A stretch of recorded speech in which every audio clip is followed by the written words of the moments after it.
Thank you very much for joining me again today, 16 January 2020.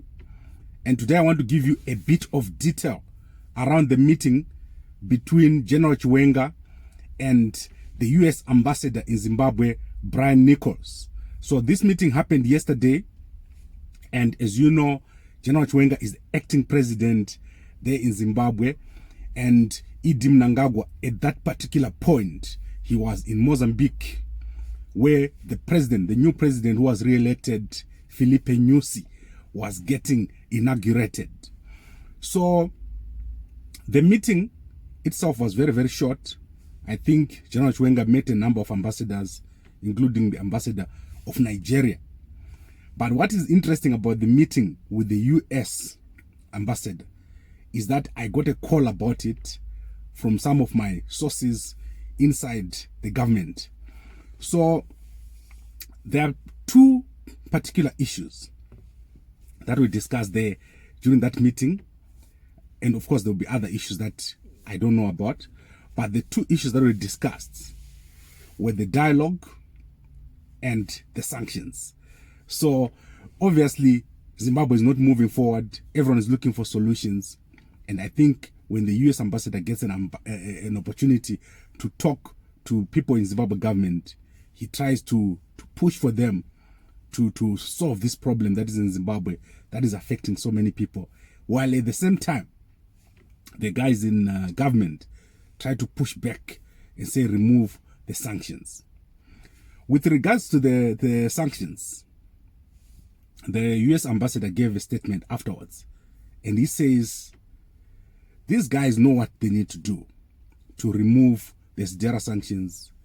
There is a specific set of actions that they need to take to remove these sanctions. You cannot just remove the sanctions without fixing the human rights issues in Zimbabwe. You need to remove all the electoral problems that we have in Zimbabwe, the media problems. This needs to be fixed. Find people like Itai Dzamara, remove the military from governance. You know, these are very specific steps that one needs to take to remove Zidera.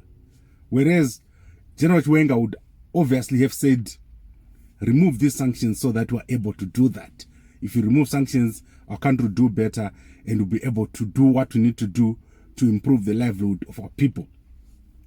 But the US, I do not think they will just change. This thing went through processes. I think it even went through Congress. This is not something that we can just remove without taking actions on your side. ZANU-PF, they know that these sanctions are not going to be removed.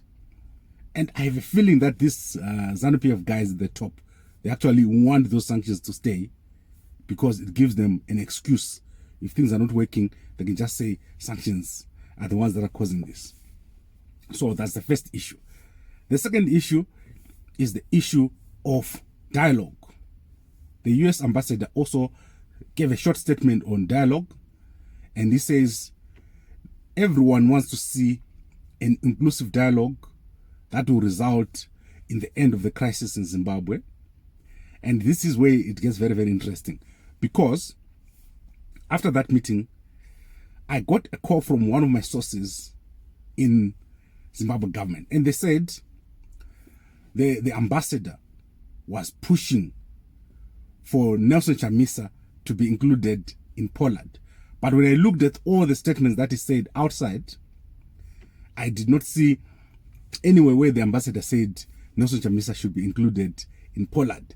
And anyway, if Nelson Chamisa wanted to go to POLAD, he would just walk there. They will not stop him from going to POLAD. So that's what this guy said, that he said when that came up, General Chiwenga told the ambassador to the US, to the US ambassador to Zimbabwe, that Nelson Chamisa is free to come to POLAD and continue with everybody who is in POLAD.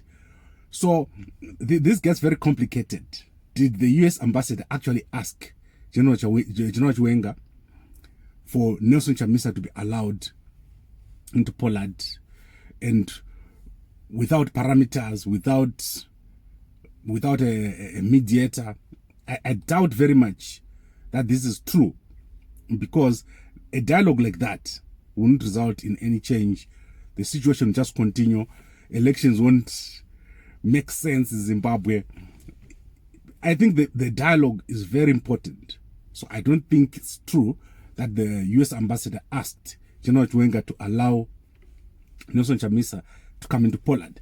But that is information that has come as part of my discussions with my sources who are in government.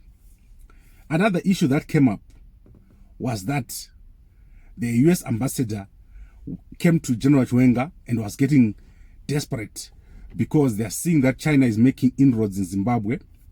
They are seeing that China is recently signed a currency swap deal with Zimbabwe, and Mthuli Ncube announced that. That's why the US ambassador was now wanting to talk to General Chiwenga and people in government. So I see that the guys in ZANU-PF, they do not see the level of the crisis. They feel that they are very, very strong at the moment. There's no threat from the people. There's no threat from Nelson Chamisa. They actually see their job right now is to impress the international community. Within ZANU-PF, there's no agency at the moment to fix the problem in Zimbabwe. If Nelson Chamisa was to go to Poland, they would be very happy that he came to Poland. But they are not working on solutions. And these deals that they're doing, so specifically there are two sets. So the one which we talked about yesterday on gabako.com, where the Russians have came into Zimbabwe and they've entered a deal to supply weapons. So new fighter jets, new helicopters, in exchange for platinum.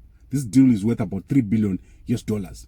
This deal was signed during Mugabe's days, but it has been revived last year in 2019. And then there's this new currency swap deal with China. So these two deals, they're making the guys in government feel like they don't really need the United States. They're starting to tell each other that we don't need change. We don't need to be talking to Nelson Chamisa. So Idi Mnangagwa right now, he doesn't really want to talk to Nelson Chamisa. He's just giving lip service to this idea of a dialogue, but he actually wants to continue until the end of 2023. The threat to Idi Mnangagwa at the moment is coming not from outside, but within his own political party, which is where he's focusing. He's not focusing on talking to Nelson Chamisa. Nelson Chamisa is not a threat to him for any reason. He cannot demonstrate. He cannot defend his position that he won the elections. So the biggest fight at the moment is going to arise from within ZANU-PF. And this is where these guys are focused. They feel that they are in charge. Basically, this is the situation. And this is what came out of my discussions with my sources in government. They don't feel any pressure at all from our side. There's nothing, even from the US side. They think that the guys in the US embassy in Harare, they are just desperate. They wanted to come and meet them because now they've seen that China is coming in with all these deals. So these are the details, what I had on the visit or the meeting between General Chiwenga and the US ambassador to Zimbabwe, Brian Nichols. I will try to find a fuller video of the statement of the US ambassador when he finished that meeting. All I'm seeing is short snippets, 1 second, 2 seconds, 30 seconds meeting statements. I'm not seeing the full statement or press statement, or I've also checked their website. I've not seen a full press statement of what the meeting was about and what was discussed in that meeting. So what I've given you now, probably the best and longest piece of information you're going to get about this meeting. And as to the fact that General Chiwenga met with the ambassador in the absence of Idi Mnangagwa, is that significant? Does that mean anything? Was this a pre-planned meeting? I think that's something we have to talk about. Who initiated the meeting? Was it from the Zimbabwe side? Was it from the US embassy side? I don't know. So this is what happened. It's a nice update that I've given you. Please check all the other online sources, and if I get anything else, I'll give it to you. Right.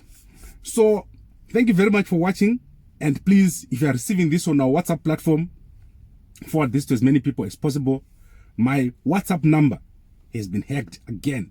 My WhatsApp is blocked again. So it's very difficult for me to send to my normal groups. But we're trying as much as possible to forward using other sources. And with regards to all our other platforms, please visit our websites. Our websites are back up. Traffic is starting to flow. Yesterday, things started to move, but we are continuing to experience a lot of problems on our websites that were hacked last week. But for now, thank you very much for watching. Please like, comment, and share on this post. Like our Facebook page and subscribe to the Gambako Media YouTube channels.